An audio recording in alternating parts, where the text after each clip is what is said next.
ভূমি মুনির হায়দার বলেছে, এটা প্রসঙ্গে যাচ্ছি না। তবে আপনাদের সহযোগিতা, আপনাদের সমর্থন, আপনাদের ইনপুট ছাড়া কোনোভাবেই আমরা এই মহাযজ্ঞের কাজ শুরু করতে পারতাম না। ধন্যবাদ জানাচ্ছি, কৃতজ্ঞতা জানাচ্ছি। সেই সাথে সাথে আপনাদের মনে একটা প্রশ্ন আসে, আমরা প্রায় শুনি, পত্রিকাতে পড়ি যে এতদিন হয়ে গেল, এত আলোচনা হলো, সংস্কার কি করছি আমরা, আমরা কি বসে আছি নাকি? একটু বিনীতভাবে জানাই, আমাদের অলরেডি আশু বাস্তবায়নযোগ্য যে সংস্কার আছে, সেই সংস্কারগুলো আলাদা করে আমরা বাস্তবায়ন শুরু করেছি। আমি তো পুরোটা বললে অনেক সময় লাগবে, শুধুমাত্র আইন মন্ত্রণালয়ের অধীনে বা আইন মন্ত্রণালয়ের উদ্যোগে কি কি সংস্কার হয়েছে সেটা আপনাদেরকে একটু খুব সংক্ষেপে বলি। যেমন আমরা সুপ্রিম কোর্টের বিচারক নিয়োগ অধ্যাদেশ 2025 প্রণয়ন জারি করেছি। একটু বলে রাখি, সমস্ত সংস্কার কিন্তু আমরা বিচার বিভাগীয় সংস্কার কমিশনের প্রস্তাব ক্রমে অনেকগুলা কনসালটেশন মিটিং করে, আপনাদের এখানে অনেক আছেন এসব কনসালটেশন মিটিংয়ে এসছেন, 11টা কনসালটেশন মিটিং করেছি আমরা, করার মাধ্যমে আমরা এই অধ্যাদেশ এবং আইনগুলা নতুন আইন প্রণয়ন করেছি। সুপ্রিম কোর্ট বিচারক নিয়োগ অধ্যাদেশ 2025 এটা প্রণয়ন এবং জারি করেছি, এবং এটার অধীনে প্রথমবারের মতো বাংলাদেশের ইতিহাসে গণবিজ্ঞপ্তির মাধ্যমে সমস্ত আইনজীবী, যোগ্য আইনজীবী সুপ্রিম কোর্টে বিচারক হওয়ার সুযোগ রাখা হয়েছে। আমরা দেওয়ানি কার্যবিধির সংশোধন করেছি, এবং এখানে এখন আপনার বাদীকে দিনের পর দিন আদালতে দাঁড়িয়ে মৌখিক জবানবন্দি দিতে হবে না, এফিডেভিট আকারে দেওয়া যাবে।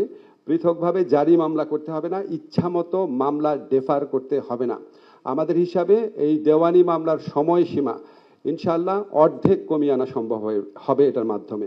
নারী ও শিশু নির্যাতন দমন আইন সংশোধন করেছি, পৃথক শিশু ধর্ষণ অপরাধ ট্রাইব্যুনাল গঠনের বিধান করা হয়েছে।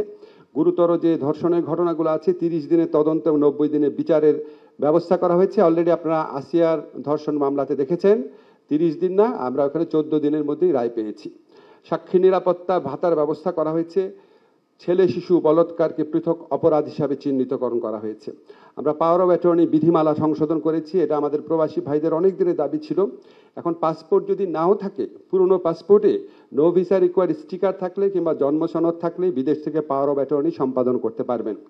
আমরা বিভিন্ন আদালতে 8টা বিভাগীয় আদালতে তথ্য সেন্টার স্থাপন করেছি, এটা আরও বাড়াবো। বিবাহ নিবন্ধন বিধিমালা সংশোধন করে বৈষম্যমূলক বিধান, জেন্ডার বৈষম্যমূলক বিধান বাতিল করেছি। অনলাইনে বিবাহ ও তালাক নিবন্ধন করার বিধান সংযোজন করা হয়েছে। এছাড়া আপনারা জানেন আমরা তথ্য প্রযুক্তি মন্ত্রণালয়ের সাথে আমরা ডিজিটাল সিকিউরিটি অ্যাক্ট করেছি, সাইবার সুরক্ষা আইন করেছি। এই সাইবার সুরক্ষা আইন করতে গিয়ে আমরা 23টা ড্রাফট করেছি, এবং আমরা প্রায় 16টা কনসালটেশন মিটিং করেছি বিভিন্ন স্তরে, এবং এটা বোধহয় বাংলাদেশের ইতিহাসে প্রথম সাইবার সুরক্ষা আইন, যে আইনের কোনো সমালোচনা করা হয় নাই।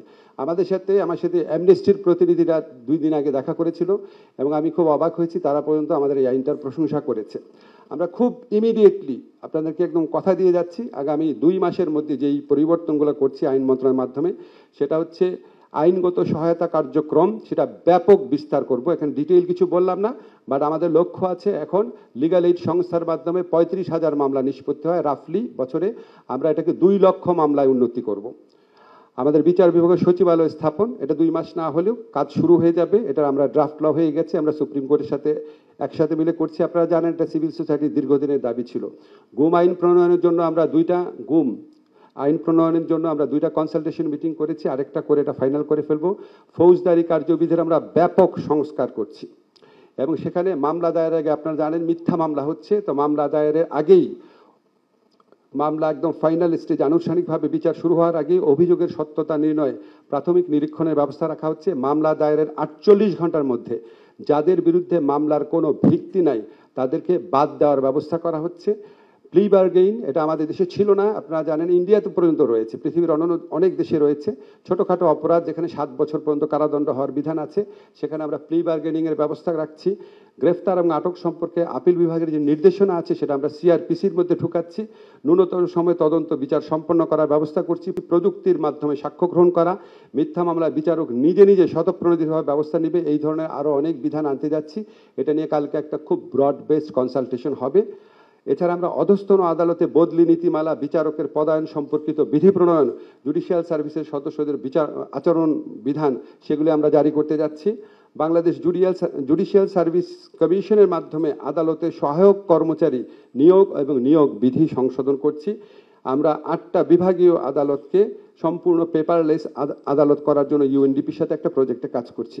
আপনাকে যেগুলি বললাম এটা শুধুমাত্র আইন মন্ত্রণালয়ের উদ্যোগে হয়েছে, একটা শুধু আমরা তথ্য প্রযুক্তি মন্ত্রণালয়ের সাথে করেছি, বাকিগুলো আমরা করেছি। এছাড়া বিভিন্ন মন্ত্রণালয়ের পক্ষ থেকে, যেমন আপনাদের একটু একটু করে জানিয়ে রাখি, আমাদের যে স্বরাষ্ট্র মন্ত্রণালয় আছে সেখান থেকে আপনার পৃথকভাবে পুলিশদেরকে নিয়ে একটা তদন্ত ইউনিট করা, যারা তদন্ত ইউনিটে যারা পুলিশ থাকবে তারা অন্য কোনো জায়গায় বদলি হবে না, স্পেশালাইজেশন করার জন্য। আর এটা হচ্ছে পুলিশের মধ্যে একটা ইন্টারনাল অ্যাকাউন্টেবিলিটি মেকানিজম এস্টাবলিশ করা হচ্ছে। আর্থিক খাতে আপনারা জানেন অনেক সংস্কার করা হচ্ছে। দুর্নীতি দমন কমিশন নিয়ে যে সংস্কার প্রস্তাবগুলো করা হয়েছে সেটা, এবং ইলেকশন কমিশন সংস্কার কমিশনের মাধ্যমে সেগুলির অধিকাংশ আমরা আগামী 2 মাসের মধ্যে করে ফেলবো। আমি আরও দীর্ঘ বর্ণনা দিয়ে আপনাদের ভারাক্রান্ত করছি না, শুধু আপনাদের একটা জিনিস আশ্বস্ত করছি, আমরা এই সংস্কারের ব্যাপারে প্রচণ্ড সিরিয়াস এবং আমরা অলরেডি কাজ শুরু করেছি। এবং আমরা আশা করি আপনারা আরও বড় ধরনের সংস্কারের ক্ষেত্রে যে জুলাই সনদ আপনারা এগ্রি করতে পারবেন, সেই জুলাই সনদ এগ্রি করার মাধ্যমে আমাদের এই বড় ধরনের সংস্কার কাজে আরও অগ্রগতি সাধিত হবে। আমরা এই ব্যাপারে কমিটেড আছি। সবাইকে ধন্যবাদ।